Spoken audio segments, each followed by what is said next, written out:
Firefighters battling deadly blazes in Northern California face a daunting new challenge Wednesday. Winds are expected to pick back up, threatening to spread wildfires that already have killed 17 people, destroyed hundreds of buildings and forced thousands of evacuations. Most of the fires were ignited Sunday, driven by winds of up to 79 miles per hour and dry conditions. The winds died down early this week, but gusts around 40 miles per hour are possible Wednesday, and no rain is forecast. Anytime you get a wind gust over double digits, like 12 or 13 miles per hour, that's when embers can fly, CNN meteorologist Chad Myers said. Hot spots will be fanned by the winds today. More than 20,000 people had been ordered to evacuate as of Tuesday night, and authorities were encouraging others to pack ready-to-go bags with documents and medicines in case they had to flee the fast-spreading flames on a moment's notice. I think it would be one of the worst disasters in California history, California Highway Patrol Captain Mike Blasio said Tuesday at a community meeting.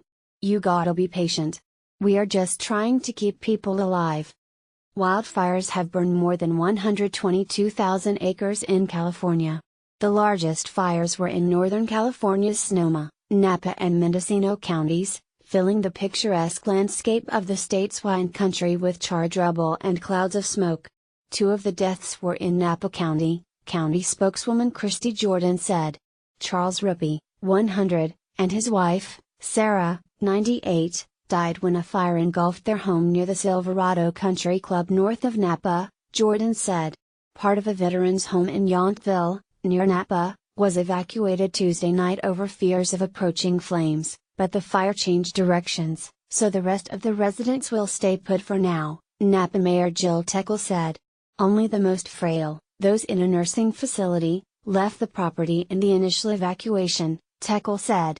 We are set up with buses and everything we need to do if we get the call that a part of town or a part of Napa needs to be evacuated, Teckle said.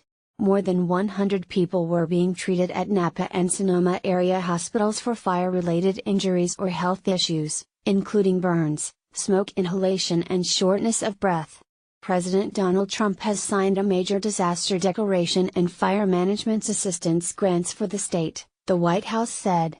The loss of homes and burning of precious land is heartbreaking, but the loss of life is truly devastating, Press Secretary Sarah Sanders said Tuesday. Families are frantically searching for those who have been reported missing.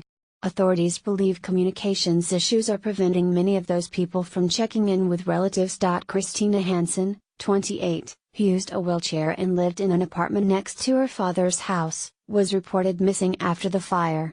Hansen had called her father's ex-wife to say she saw flames, but no one had heard from her after that, her family said. After a day of panic and uncertainty, Hansen's cousin confirmed she had died in the fire. The biggest blaze, the Tubbs Fire, has reduced cars and homes into burnt piles of ash and rubble in Santa Rosa, a city of about 175,000 roughly 50 miles northwest of San Francisco.